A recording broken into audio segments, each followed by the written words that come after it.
तुळजापुरात आल्यावर सर्वांना प्रश्न पडतो की दर्शन कसं घ्यायचं, कुठून चालू करायचं. मी सांगतो. सगळ्यात पहिलं दर्शन घ्या हनुमंताचं. त्याच्यानंतर मंदिरापाशी असलेल्या मातंगी देवी म्हणजे आदिमाया आदिशक्तीचं दर्शन घ्या. त्याच्यानंतर महाद्वारातनं प्रवेश करा. महाद्वारातनं प्रवेश केल्यावर तुम्ही या पायऱ्या उतरून तेव्हा तुम्हाला डाव्या हाताला कल्लोळ तीर्थ लागेल आणि उजव्या हाताला तुम्हाला गौमुख तीर्थ लागेल. गौमुख आणि कल्लोळ तीर्थामध्ये तुम्ही तुमचं आचमन स्नान जे काय विधी आहेत ते उरका. ते विधी उरकून झाल्यावर कल्लोळ तीर्थाच्या पुढून पायऱ्या उतरून खाली या. कल्लोळ तीर्थापाशी आणि गौमुख तीर्थापाशी हे केल्यावर पूर्ण तुम्हाला गौमुख तीर्थापाशी एक महादेवाचं छोटंसं देऊळ मिळेल. तर त्याचं दर्शन घ्या. ते दर्शन घेतल्यावर उजव्या सोंडेच्या सिद्धिविनायकाचं दर्शन घ्या.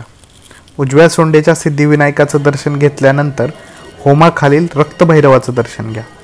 रक्तभैरवाचं दर्शन घेऊनच देवीचे जी पूजाविधी आहेत ते चालू करायचे. त्यानंतर रक्तभैरवाचं दर्शन घेतल्यावर मान येतो तो भवानी शंकराचा.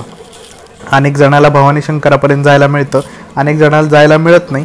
अशा वेळेमध्ये भवानी शंकराचे शिखर दर्शन घ्या. ज्यांना जायला मिळत असेल भवानी शंकराचं दर्शन घ्यायला त्यांनी भवानी शंकराचंच दर्शन घ्या. पण नाहीच झालं तर शिखर दर्शन. त्याच्यानंतर येते ती आई तुळजाभवानी. आई तुळजाभवानीचं मनोभावे दर्शन घ्या. खूप कमी वेळ मिळतो, भाविकाची संख्या जास्त आहे आणि दर्शनाचा कालावधी कमी आहे.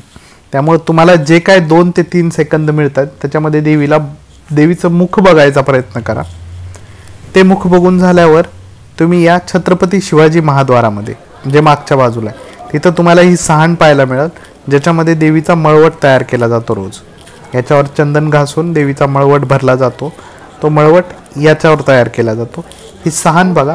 त्याच्यानंतर छत्रपती शिवाजी महाराज महाद्वारातून खाली उतरा. खाली उतरल्यावर तुम्हाला डाव्या बाजूला म्हणजे लेफ्ट बाजूला जायचं आहे. लेफ्ट बाजूला पायऱ्या उतरून या. लेफ्ट बाजूला पायऱ्या उतरल्यावर तुम्हाला एक छोटासा बोगदा टाईप म्हणजे आपण त्याला कमान म्हणू. ती कमान उतरून झाल्यावर तुम्हाला अन्नपूर्णेचं दर्शन घ्यायचं आहे. महंताच्या मठामध्ये अन्नपूर्णा देवी आहे. महंताच्या परमिशननी तुम्ही आत जावा, दर्शन घ्या. तिथून बाहेर पडल्यावर तुम्ही याल ते काळभैरव मंदिराकडं. ज्यांना फिजिकली शक्य नाही आहे चालणं त्यांनी काळभैरवाकडे जाऊ नका. पण ज्यांना ज्यांना शक्य आहे काळभैरवाकडे जाणं त्यांना काळभैरवाकडे जावा. काळभैरवाच्याच मंदिरामध्ये बटुक भैरव आणि बाळभैरव असे 2 भैरव आहेत. म्हणजे टोटल 3 भैरव तिथं तुम्हाला दर्शन करायला मिळतील. काळभैरवाचं दर्शन घ्यायचं आहे. काळभैरवाला एक प्रदक्षिणा मारा. ती प्रदक्षिणा पूर्ण झाल्यावर तुम्ही काळभैरव मंदिरातनं वापस या. सेम पायऱ्या उतरून तुम्हाला खाली वापस यायचं आहे. काळभैरवाचं दर्शन, काळभैरव क्षेत्रपाल आहे तुळजापूरचा, त्याची परमिशन घेतल्याशिवाय किंवा त्याचं दर्शन घेतल्याशिवाय दर्शन पूर्ण नाही आहे. त्यामुळे काळभैरवाच्या दर्शनानंतर दर्शन घ्या टोळभैरवाचं.